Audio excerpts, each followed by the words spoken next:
Hello students, स्वागत है आपका मेरे चैनल पे। और आज मैं आपको एक नया टॉपिक करवाऊंगा and that is force on plates of capacitor. ठीक है, तो ये बहुत इम्पोर्टेंट टॉपिक है और इस पे बहुत बढ़िया क्वेश्चन बनते हैं। यहाँ पर आप देखेंगे, यस विजिबल है। तो आप देखिए, यूट्यूब पे मेरा चैनल है अजय सांगवान फिजिक्स के नाम से, आप मुझे सर्च कर सकते हैं और मेरे चैनल को शेयर कर सकते हैं। आप कमेंट बॉक्स में कमेंट कर सकते हैं, मैसेज कर सकते हैं, मुझे कॉल कर सकते हैं 9588358978 पे। बता सकते हैं कि आपके सिलेबस में कौन से टॉपिक हैं और उसी की प्लेलिस्ट बना करके मैं आपके पास सेंड कर दूंगा। ठीक है, तो देखिए हमारा टॉपिक क्या है। अभी आपको फाइंड आउट करना है फोर्स। ठीक है, और किसके ऊपर, प्लेट के ऊपर। किसकी प्लेट? कैपेसिटर की। तो आपको पता है plate capacitor, this is combination of two plates.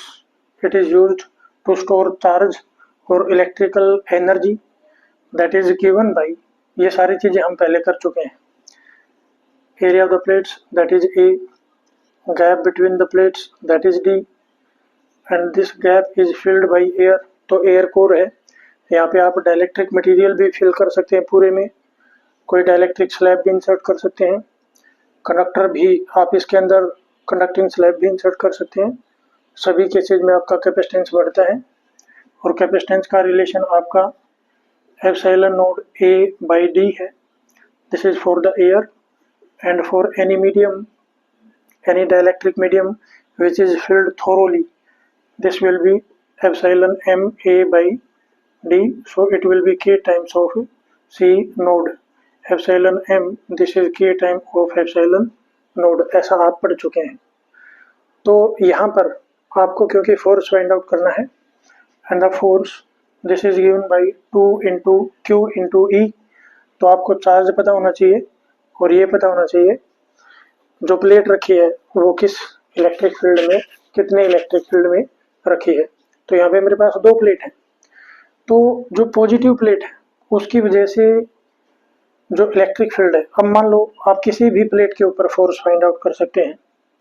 ठीक है, तो आप देखेंगे यहाँ पे जो पॉजिटिव प्लेट है वो नेगेटिव प्लेट की इलेक्ट्रिक फील्ड में रखी है, नेगेटिवली चार्ज प्लेट है वो पॉजिटिवली चार्ज प्लेट के इलेक्ट्रिक फील्ड में रखी हुई है। तो एक प्लेट की वजह से इलेक्ट्रिक फील्ड कितना होगा वो आपको पता होना चाहिए। ठीक है, तो मैं फाइंड आउट कर रहा हूँ फोर्स ऑन प्लेट 2, इस वाली प्लेट के ऊपर। ठीक है, due to first, so this is the electric force.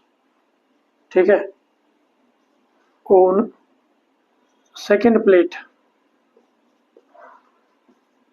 Due to electric field,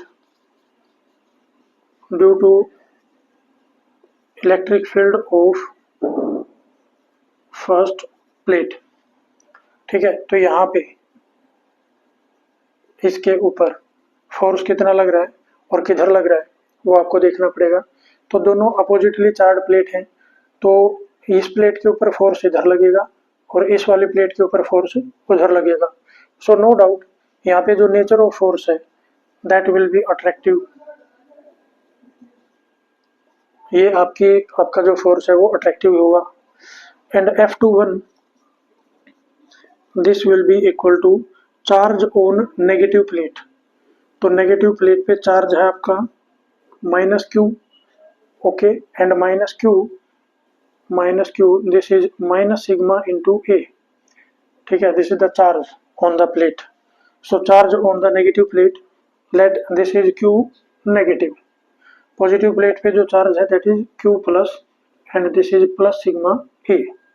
चलिए, अब due to electric field of the first plate का इलेक्ट्रिक फील्ड कितना होगा। देखिए एक प्लेट है, मान लो ठीक है। आइडियली अगर इनफाइनाइट साइज की प्लेट है तो इलेक्ट्रिक फील्ड होता है इस पॉइंट के ऊपर, पॉजिटिव प्लेट है तो इसलिए away from the plate, and E plus this is sigma by 2 epsilon not. ठीक है, तो इतना इलेक्ट्रिक फील्ड है पॉजिटिव प्लेट की वजह से, तो यहाँ पे लिख दिया मैंने ई प्लस। ठीक है, सो this will be the magnitude of the force. Direction चाहें तो वो भी निकाल सकते हैं आप। अगर मान लो ये पॉजिटिव एक्स की डायरेक्शन है तो फोर्स इधर लगा है, इधर इधर। ठीक है, and you can justify, let me right it in vector form.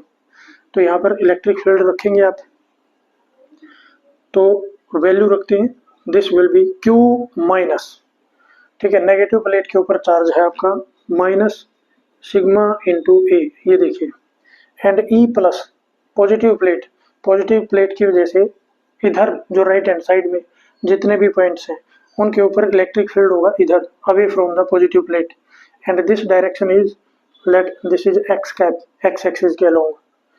लेकिन फोर्स इधर लगा है तो फोर्स आपका माइनस एक्स कैप डायरेक्शन में आना चाहिए, you can check it. So E plus की वैल्यू रखते हैं यहाँ पे, so E plus this is sigma by 2 epsilon naught into x cap. If you solve it, then you will get F21, this is equal to minus sigma into sigma, sigma square by 2 epsilon node into area of the plate, इस plate का area, and minus X cap. So जो आपकी direction I वो minus X cap है, तो मैं इस minus को यहाँ पे लिख देता हूँ। So you can see the direction of the force that is towards this plate, attraction हो रहा है। ऐसे ही आप इसका भी एग्जांपल ले सकते हैं, इसका भी आप फोर्स फाइंड आउट कर सकते हैं। अगर आपको फाइंड आउट करना है force on 1 due to second, तो इसके ऊपर अट्रैक्शन लगेगा, ये उधर जाएगी खींच के। So this will be equal to, this will also be equal to sigma by 2 epsilon naught into area, and direction आ जाएगी आपकी प्लस एक्स कैप, तो इस प्लेट के ऊपर फोर्स उधर लगेगा। Okay, and both plates are attracting one another, here the third law of motion that is obeyed, and the forces will be equal and opposite, you can check from here, you can conclude F12 equal to minus F21। तो जो दोनों plate हैं वो एक दूसरे पे equal force लगा रही हैं, लेकिन उनकी डायरेक्शन क्या है, अपोजिट। ओके, तो ये बात आपको समझ में आ गई। इसके बाद अब यहाँ पे आप चाहें तो जो प्रेशर एनर्जी है, प्रेशर, वो भी आप फाइंड आउट कर सकते हैं। तो देखिए फोर्स को अगर मैं एरिया से डिवाइड कर देता हूँ तो मेरे पास प्रेशर आ जाएगा। Okay, and it will be, let pressure, और ये प्रेशर का नेचर क्या है, this is electrostatic pressure on the plate of a capacitor. तो इसके लिए आपको प्रेशर फाइंड आउट करें हम, electrostatic pressure. So this will be electrostatic, P electrostatic equal to force divided by area. तो इन दोनों फोर्सेज में से कोई भी एक ले सकते हैं, दोनों का मैग्नीट्यूड क्या है, वो सेम है। ठीक है, let me pick this, area से डिवाइड करेंगे तो F by a will be equal to sigma square, so this will be sigma square by 2 epsilon node. ठीक है, अब आपको यहाँ पे एक टॉपिक करवाया था जिसमें आपने एनर्जी डेंसिटी फाइंड आउट की थी कैपेसिटर की। तो वहाँ पर एनर्जी का हमारे पास रिलेशन आया था 1/2 Q into V, 1/2 CV square and 1/2 Q square by C. ये सारे के सारे फॉर्मूले हैं एनर्जी ऑफ कैपेसिटर के। ओके, तो अब आप यहाँ पे देख पा रहे हैं, अगर मैं यहाँ पे C की वैल्यू रखता हूँ तो और उसको डिवाइड कर देता हूँ वॉल्यूम से, तो मेरे पास आ जाएगा energy density, electrostatic energy density, and this will B U divided by the volume. ठीक है, अब U किसके इक्वल है वो देखो आप, दिस इज 1/2, C की जगह मैंने रिलेशन लिख दिया, and this is epsilon naught A divided by T, ठीक है। वैसे इसको करने की यहाँ पे जरूरत नहीं है, ठीक है। फिर ई वी की वी स्क्वेयर ये पुट करना है, and you know V this is E into D, and what is E, this is sigma by epsilon nought into D. अब आप यहाँ पे चकरा मत जाना, क्या मैंने एक प्लेट की वजह से जो इलेक्ट्रिक फील्ड रखा है that is sigma by 2 epsilon node, और अगर मैं नेट इलेक्ट्रिक फील्ड देखूंगा यहाँ पर तो पॉजिटिव प्लेट की वजह से उधर है, नेगेटिव प्लेट की वजह से भी इधर है, तो दोनों का इलेक्ट्रिक फील्ड जुड़ेगा यहाँ पे, ठीक है। पोटेंशियल डिफरेंस जब आप फाइंड आउट करते हैं तो यहाँ पे नेट इलेक्ट्रिक फील्ड रखते हैं।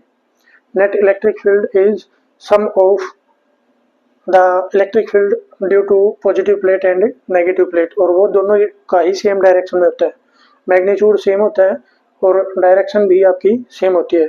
तो अगर इसका ट्वाइस हो जाता है तो sigma by epsilon naught into D, तो इस वैल्यू को यहाँ पे रख देता हूँ और इसका क्या करना है स्क्वायर, ठीक है। तो u की वैल्यू सब्स्टिट्यूट करने के लिए मैं इस फॉर्मूला का यूज कर रहा हूँ, तो यहाँ पे मेरे पास आ जाएगा ये v square, so this will be sigma square into D square divided by epsilon node इसका स्क्वायर डिवाइडेड बाई वॉल्यूम।